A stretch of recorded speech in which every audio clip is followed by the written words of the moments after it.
मेरे घर में ना चाय के साथ ये राइस चिप्स मेरे हस्बैंड बहुत पसंद करते हैं। इसमें मैदा बिल्कुल भी नहीं जाता और एक बार बनाकर मैं इसे स्टोर करती हूँ पूरे महीने तक।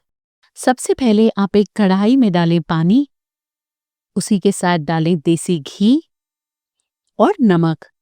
अब हमें पानी में हल्का बॉईल लाना है। तो यहाँ देखें, अब ये परफेक्ट है।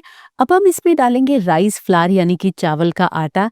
एक चीज ध्यान रखें, जिस कटोरी से आप आटा मेजर करें उसी कटोरी से पानी भी मेजर करें। तो 1:1 का रेशियो हमें रखना है। बस आप इसे 3 से 4 मिनट तक मीडियम से लो हीट पे कुक करें। अब ढक के हम इसे पकाएंगे 2 मिनट। तो यहाँ आप देखें, मैंने इसे कुक कर लिया है। अभी हमें इसे रेस्ट करने को रखना है 10 मिनट तक, पर गैस की हीट हम बंद कर देंगे। तो यहाँ अब हम इसे निकालेंगे एक बोल के अंदर और अब हम इसमें डालेंगे सारे स्पाइसेस। आप ये रेसिपी कहाँ से देख रहे हैं मुझे ज़रूर बताएं। हमने डाली है कलौंजी, सेसमे सीड्स यानी कि सफ़ेद वाले तिल, red chilli flakes, Kashmiri red chilli powder, उसी के साथ फ्रेश हरा धनिया और करी पत्ता। अब आप इन सबको अच्छे से मिक्स करें। तो आटा इस पॉइंट पे भी अभी हल्का गर्म है। आप इसको कम्प्लीटली ठंडा नहीं करें, वरना गूंदने में आपको थोड़ी दिक्कत होगी। तो अगर आप पानी का रेशियो हिसाब से रखेंगे तो कभी भी ये जो डो है ये आपका ड्राई नहीं होगा। फिर भी अगर आपको लगता है आपका थोड़ा ड्राई है तो आप 1-2 पानी के ड्रॉप्स इसमें डाल सकते हैं।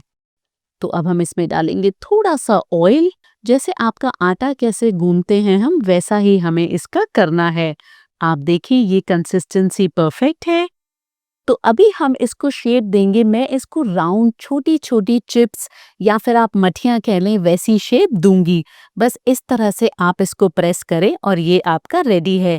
ये आपके ऊपर है, आप इसे कितना पतला करना चाहते हैं। जितना पतला होगा उतना ये क्रिस्पी होगा।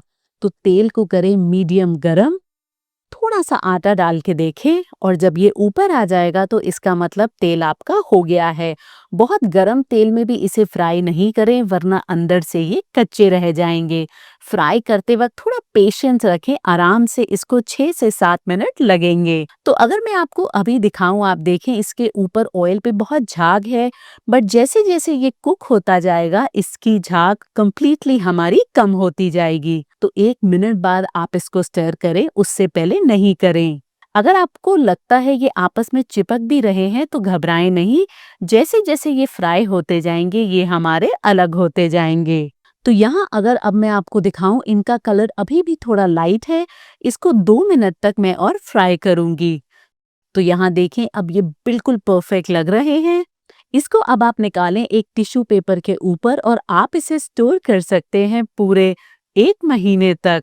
इसी तरह से बाकी के राइस चिप्स को आप फ्राई करके रेडी करें। आप चाहें तो इसे एयर फ्रायर में भी बेक कर सकते हैं। अगर आपको आज की मेरी ये रेसिपी पसंद आई है तो आपको नमक पारे भी बहुत पसंद आएंगे। उसका लिंक भी मैं यहाँ दूंगी, आप वो भी ज़रूर चेक करें।